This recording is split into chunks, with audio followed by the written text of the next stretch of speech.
What's up, ladies and gentlemen? I am Joel Mayo, your co-host for tonight. I'm also the coach and co-director of Poetic Pathos Youth Slayer, which is why we are here today. Welcome to our first ever Fresh Ink open mic, celebrating the voices of Fayetteville, Cumberland County, and the surrounding areas. So I'm excited to be here. Hope you're watching and excited to be here as well. You're about to hear some great, amazing pieces from some rising poets in the area. Many of them have started doing poetry this year for the first time.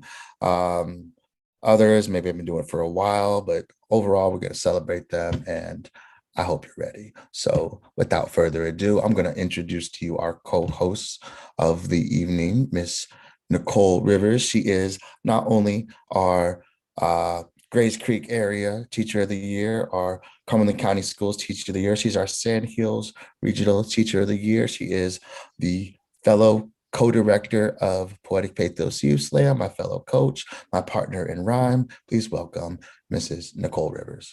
Hey, people, that was such an awesome introduction. And Mr. Mayo, one of our Grays Creek Teachers of the Year, and the super dope founder of Poetic Pathos and Grays Creek Slam. You know, we've been rocking and rolling for a minute. It's always my pleasure to do these shows with him and our poets. Look, you guys, we are in for a phenomenal night because I know every time I get into a space with youth poets, they're going to blow it up. That's it. I mean, what other way can I spend my Friday night but listening to some super dope rhymes or some super dope poets and just having my mind blown? Now, we do not censor our poets. We don't censor our poets. They want to express themselves. They want to say their truth. We just ask and we make sure that our poets spread the love and not the hate against religions and genders and races and any differences that we may share. That is not our job. Our job is to bring awareness. Our job is to spread love. Our job is to bring spotlights to things that need to be highlighted. And our poets do that, and they do it with finesse. So I am proud to bring you these poets tonight. This is their open mic. They may do one piece, they may do more. It's totally up to them because this is not a competition. In an open mic night, it's all about the poetry. It is all about what's on the poet's heart and mind. So I hope that you will enjoy with me the messages that these poets are going to bring through their rhymes. All right. So we do have our first poet for tonight, Lily Gore. She's going to come to the stage and she's just going to leave it all on the stage. I have no doubt. Lily, we're waiting for you. This is what I call things I hear as a teenager in love. You're not really in love. You don't know what love is at this age. It's just puppy love. Y'all will go your separate ways. Y'all haven't been together that long to know what real love is. You claim I don't know what love is, but let me tell you this. I may be a child. I may not have enough life experience, but I can tell you what I want out of someone. I can tell you that I know I am in love with this person. This person has been the only human on earth to save me from my own demons, made sure I eat, showed me what a real man is, which is more than I can say my dad ever did. Say I don't know what love is because of my age. You claim I don't know what love is, but if that isn't love, then I don't know what is. He makes me want to be a better person, makes me want to look at the brighter side of things. Because of this so called puppy love, I wear my seatbelt now. I drink water, I stop and smell the roses any chance I get. And if that isn't love, I don't want it. Thank you.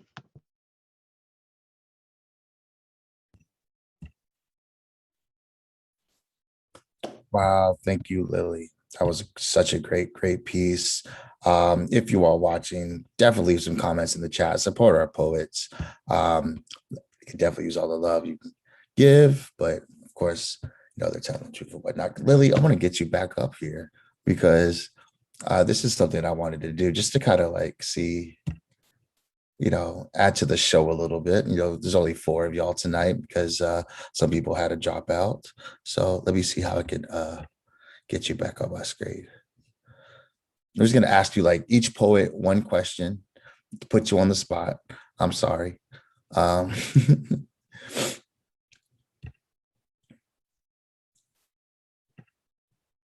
going to add you to the spotlight. Okay, man.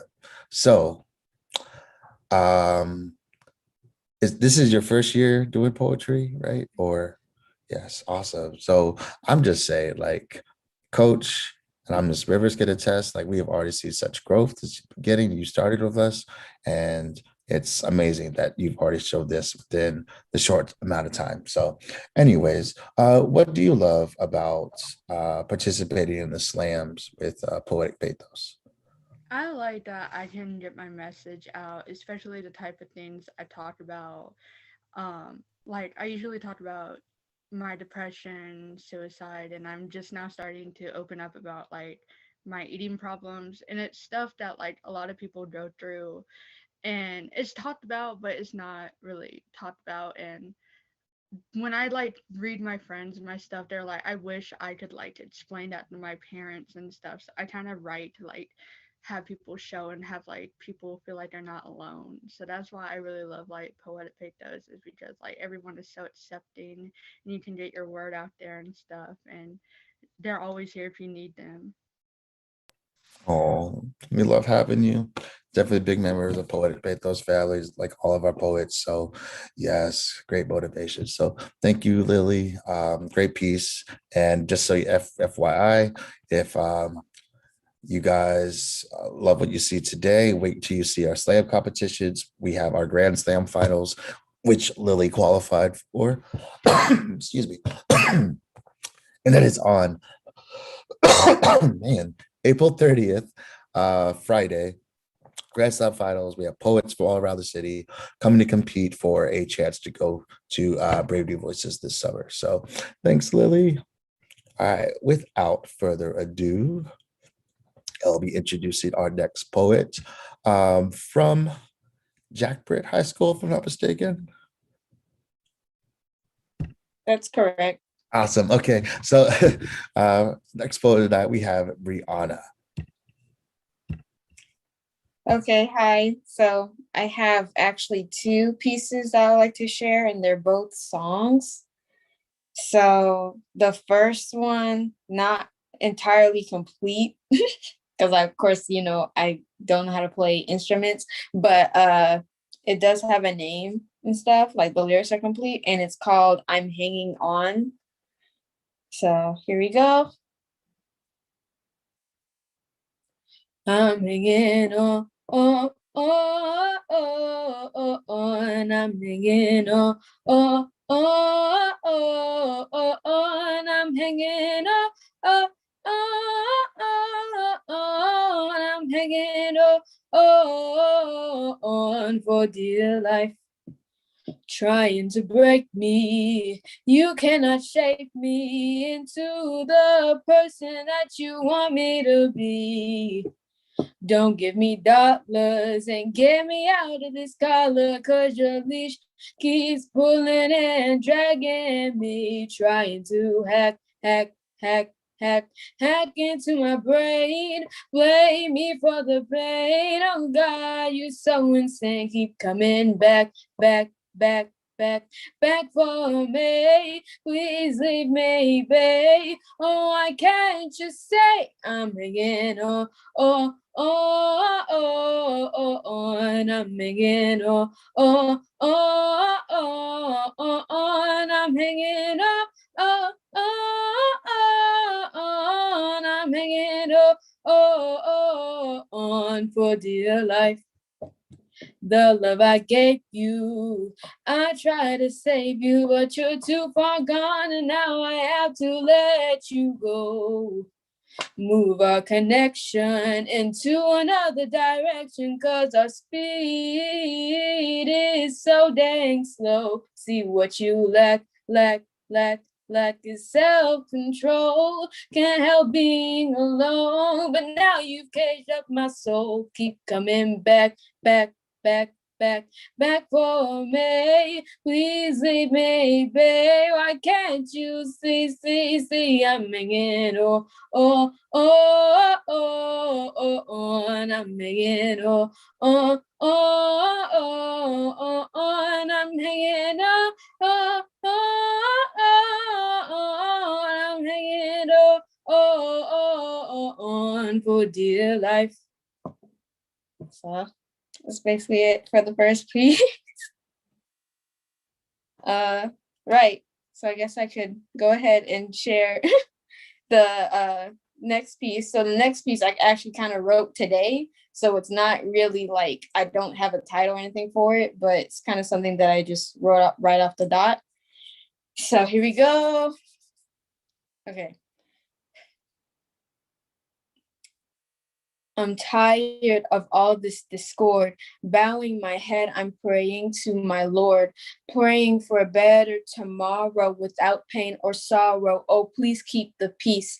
Please come back in one piece. Your whole world is ending. Anxiety's ascending. Wrong messages you're sending. Hashtag you're not trending. You're broken. You're frozen. Although walls have closed in. But sorry, I messed that up.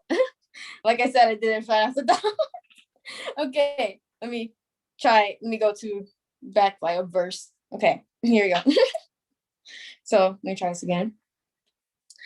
I'm tired of all this discord. Bowing my head, I'm praying to my Lord, praying for a better tomorrow without pain or sorrow. Oh, please keep the peace. Please come back in one piece. Your whole world is ending. Anxiety's ascending. Wrong messages you're sending. Hashtag you're not trending. You're broken. You're frozen. Although walls have closed in. But don't you dare lose hope, because a new door will open and lead you to the light. Shine like the sun, you're burning so bright. Shine like the moon and stars in the night. Just keep your head up. You'll be all right. Reaching for the sky, you got the eye of a tiger, singing like a viper, getting higher. You can be a fighter too. Hey, what you gonna do? Gotta keep on moving, gotta keep your cool, gotta keep on pushing, and you can't not lose. Keep on believing and be you. And that's it. So that was both of my pieces. Thank you. I am feeling all of that, girl. What? You did that. You did your thing. Fresh ink and all. Hey, you should see all the love they have in the chat, because we were so jamming. And then you slid into some bars and came back and hit us with a note. I said, okay, triple double threat, poet, rapper, singer. What? Okay, love it, love it. Okay, so I got to tell my secret. I like to write a verse or two every now and then. I can't say they like where your verses are. They're not on that level. I'm gonna keep mine over here, hit it, right? But I do want to know, your question is, what is your inspiration like when you get to writing your lyrics? What is inspiring you? What sparks your creativity? I guess it's like, because it's kind of hard to say. It kind of depends on like my mood, and also, but I will say that it's also from the inspiration of others. Like, because originally I never really wrote anything, although a bunch of ideas would keep on popping into my mind. I always had like a bunch of self-doubt, because I was like, man, what if people don't like this? Or like, some of the stuff is kind of cheesy anyway, so I probably just won't write it.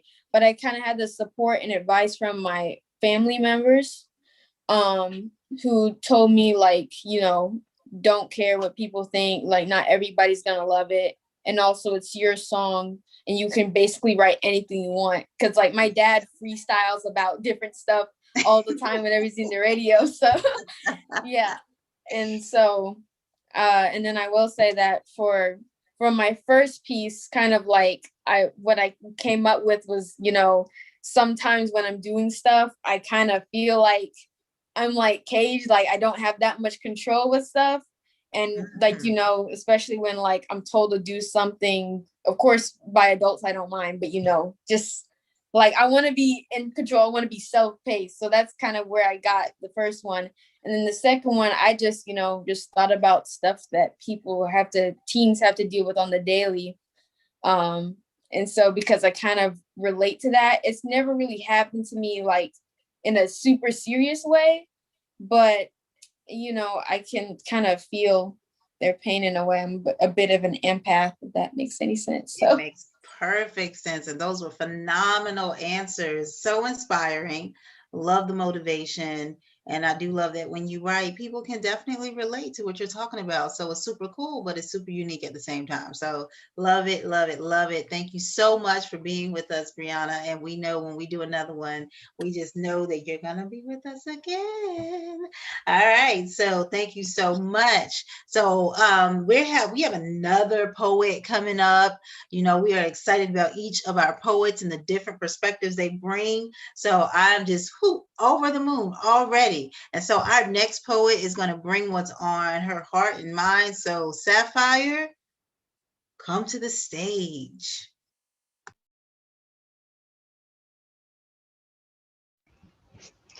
Hi, this is my piece. I wrote it today. It's called Girls Like Girls.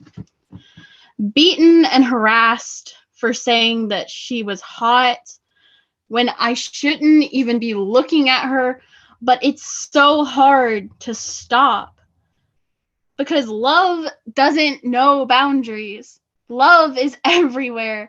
No one will understand what LGBT ever means unless they're in it. It doesn't matter from the sum of your parts. It matters what's in your heart. And nobody can tell me otherwise that I can't be proud of who I am. So many beaten and harassed for what they believe in, for who they love. It doesn't matter on your parts. It's always what's in your heart. And no one will ever understand. Thank you.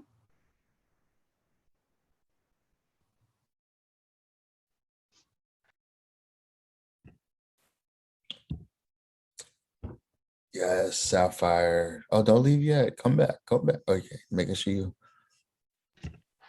We gotta ask the question too. Yeah.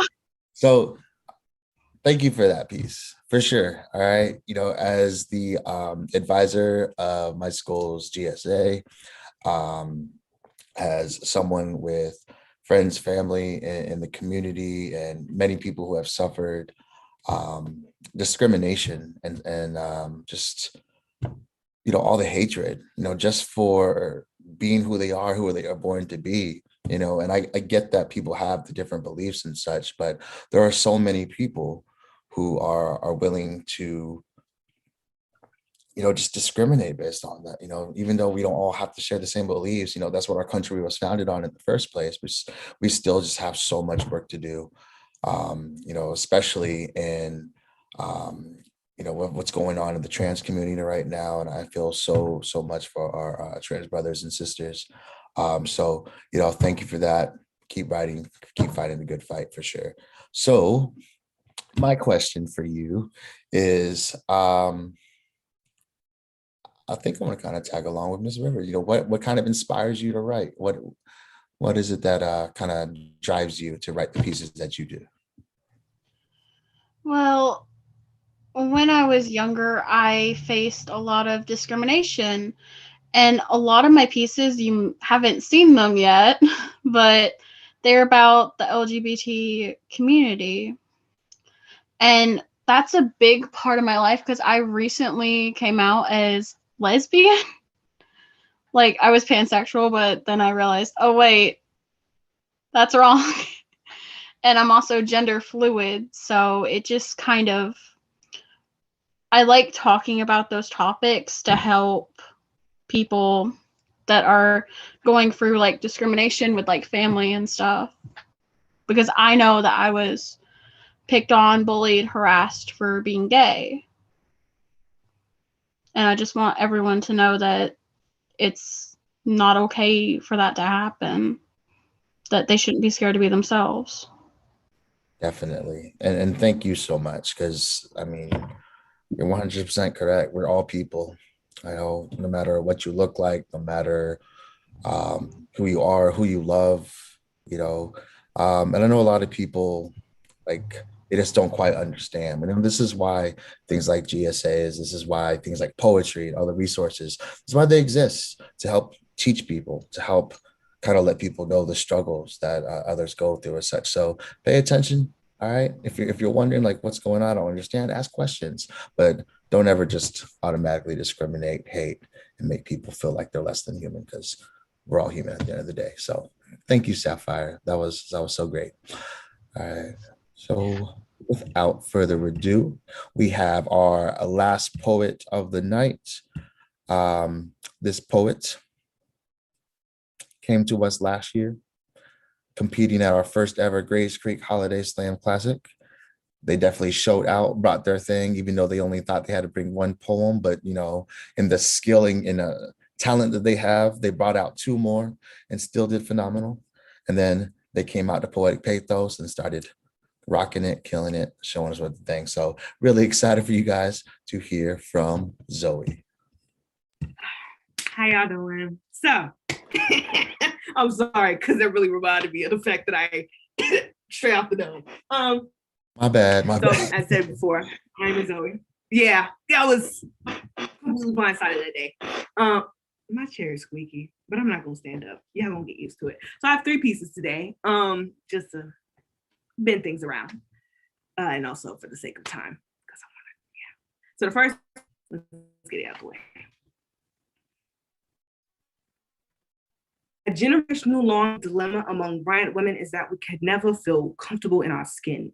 We let the bodies of lovers step in and walk around to the extent that when their field day is over, we never quite know who we are. See, we got hair that grows like the brushes of a fiery bush and a thicker upper lip that makes too much space for said fern. And I yearn for the days that I ain't got to take the tweezer to my chin. Like at 10, I held my first razor to my skin, hoping that shaving off the peach fuzz will stop the growth from within. And I simply cannot mend the many times which I've sat perched up in my sink and looked up at the ceiling, wondering why I can't see the stars, just like my scars from women who I've trusted and allowed to step into me and move around, because I still practice that tradition, because I bend backwards in between loops, tucked in the crevices, felt as though them 8 years of dancing come in handy when handy is the term for someone that saw me as eye candy, but simply how can be like, don't you see this prickly black hair and prickly black skin? I'll do anything to keep you around and devote my time to you like a sin. I condemn the very fabric of my bones, like just like let you take my femur and humerus and make them swap places. Got me on my knees and hands, spilling out all of my insecurities, making me remember that in this situation, I simply ain't got no needs. God forbid I even consider how I feel. I gotta deal with constantly correcting myself with my pressures that seem to make my levee spill, because again, I cannot heal. I feel as though I ain't caring for you. So how many times have I told you that I've loved you? How many times have I stressed that there's simply no one above you? Got me feeling like you do. I was hesitant to experience someone loving me unconditionally, because Bryant women pick themselves up after one hurdles us against the wall, watches as our brown porcelain skin is obliterated into many pieces. Got me thinking that I need to get that running start with the super glue on my right hand and religion in my left. And I brace myself for the moment that you pick me up by my shiny black church shoes and fling me like a boomerang that never comes back, because I'm petrified of the color pink, never staying in the mirror for too long, because I watched us fast, eat, starve, and sob about a weight that we cannot simply shave off. My bearded mother ain't got enough wax to pull out the possibilities of diabetes, and my grandmother's 3 crackers in the water ain't the soul's remedy, because there's only so much praying for a perfect lover, because I discovered that trust ain't a phenotype among me and my mother. So when someone recognizes how abrupt I am, stuck up I am, not one to pressure luck I am, these translucent walls are more for me than you, and I don't need my bloodline broadcasted. That's something for me to do, because a generational long dilemma among Bryant women is that we can never feel comfortable in our sin, like we let the bodies of our lovers step in and vacate, leaving us with open spaces, razor trimmings, and empty within. So there's the first one. Right. I ate that. I'm sorry. Okay. The second one. I want to end on a high note, so we'll do the other one. I talk a lot about women. So, second one. To all the women whom I loved and had a crush on, but never expressed how I felt. Felt as though my delusions and extensive daydreams seemed to soothe my restless bouts, as I imagined what liberation looked like as it dispelled from your very mouth the various fingers that we would intertwine and draw across our own spines, and collarbones. I always wonder if your arms would feel like home. Wonder if your embrace would be cataclysmic, pushing me closer and closer towards that edge of glory, wondering about how much you would embrace me beyond my story, daydreaming of you having the same initials at me, pictures I see, a fiction, imaginary like fixtures I be, because these thoughts be poison. Yet they keep me company in my mirror moments and midnight hours, and I wonder how you feel about shared showers, because Lord, if you could simply love me under hot waters and make me feel as though your loving would never falter, never question why I need to sit in the sink and pick at my face, never ask me to put my feelings away, to speak up or tone down, and remind myself of why your loving is so sound, and remind me why my fears wouldn't and shouldn't reside here, nestled in the corners of my bonnets, like the corners of my sonnets, like reminded me to release the brake because I'm always heavy on it, wanting to prevent myself from beginning to roll. I feel as though I'm losing control. It's simply my guards to ensure that I face no toes, and afraid of moving blindly with my arms wide open. In second grade, I ran into a brick wall with my eyes wide closed and my cracked teeth, because Lord knows there's a difference between falling and colliding. But when a force like me and a mask like your love, we gonna fuck around and have me slip and catch me lacking. Always wondered if you ever saw me in the same light as I do you.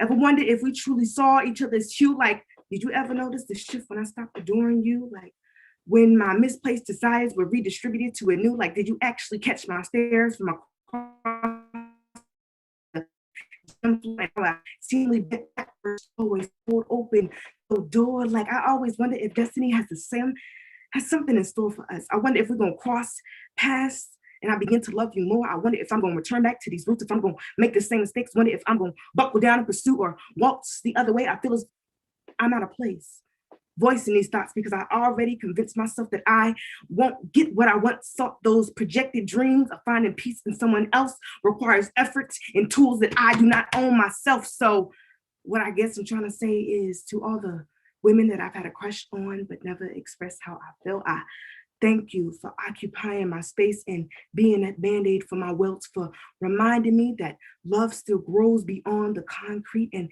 the extent and range is a broad beast that would never make me whole, but rather full at least. It's the second one, right? And then the third one. Now the third one I already did in a slam prior to. I ain't got no water. I'm parched. It's all good. Okay, last one.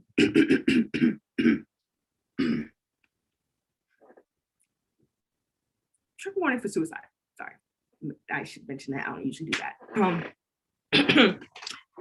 When Biggie said, "When I die, fuck it, I want to go to hell," I felt that line strum a chord in me that was once hard to tell. When my mother told me suicide was some white people shit, was the moment I stopped telling her I love her, because I discovered that there's been an increase in suicide rates among Black teens, and every day I gotta wonder what that figure would look like or mean. But translation, niggas is suicidal. But the elaboration, most of the niggas grown folks is grown idle. Niggas is suicidal, just like hearing my father voice his envy for dead relatives while they still are resting in peace. He still gotta sell his, because niggas is suicidal. Mother could never stay in therapy because doctors either disregard her needs or push the medicine that started her sanity's atrophy, because niggas is suicidal. Niggas can't seem to idle. That sense of our worth and purpose is ingrained to whatever is our title. So while white supremacy beats our mothers and others, the trauma's got us wanting to hold the belt instead of taking it. And so I started faking it, hoping that my overcompensation is seen as a passion. And in that distraction, my truest urge is shown as a fraction, because niggas is suicidal. And every moment we sit and idle, and we want to reclaim our things in blood, grown folks think that it's just false idols who again are just as suicidal, because niggas is suicidal.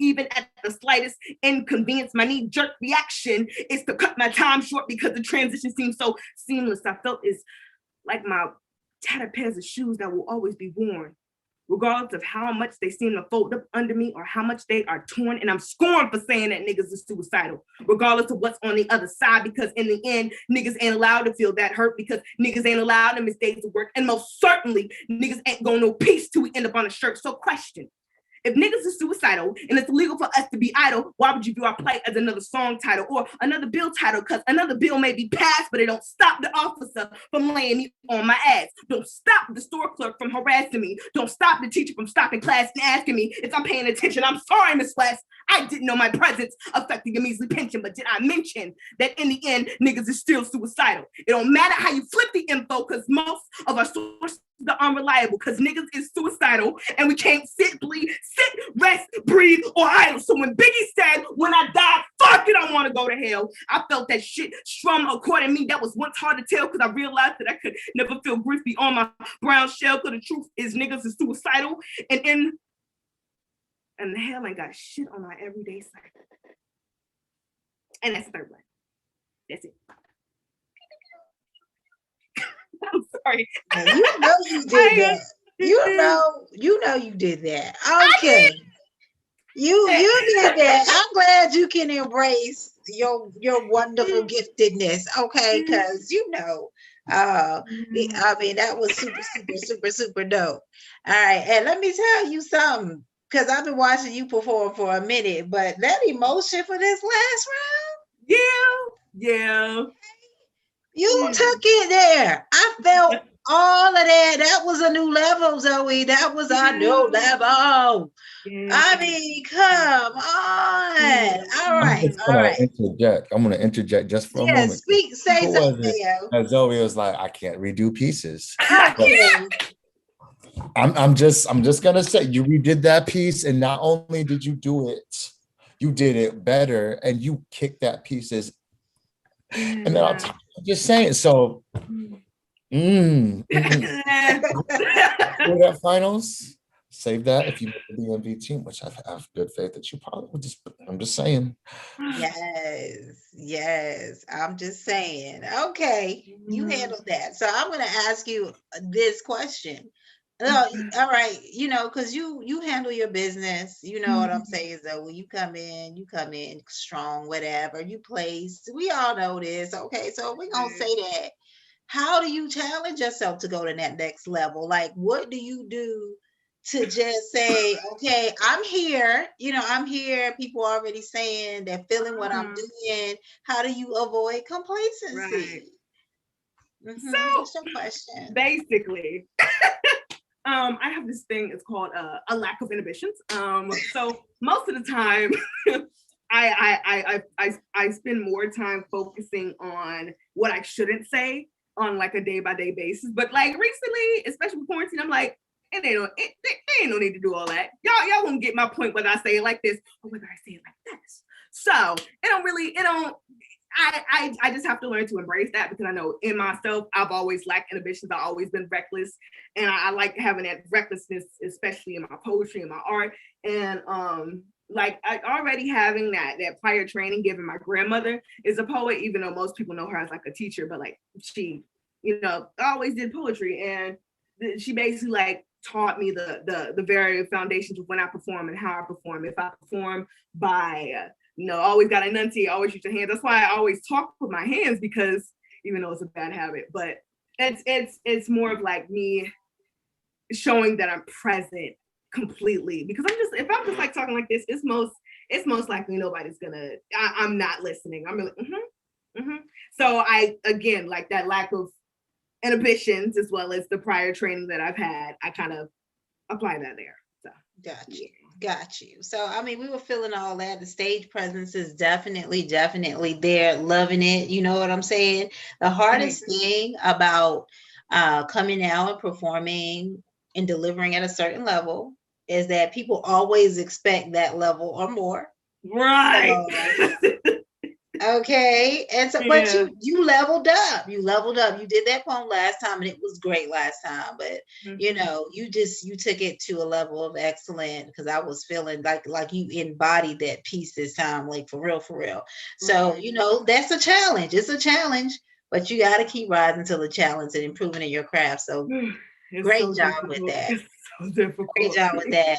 All right, Mayo, are we bringing all the poets back on? What we doing right now, Mayo? This is the first time it's our first ever Fresh Ink open mic, and I have to say, like, we only have 4 people. We had a lot more sign up, but sadly they all couldn't be here today.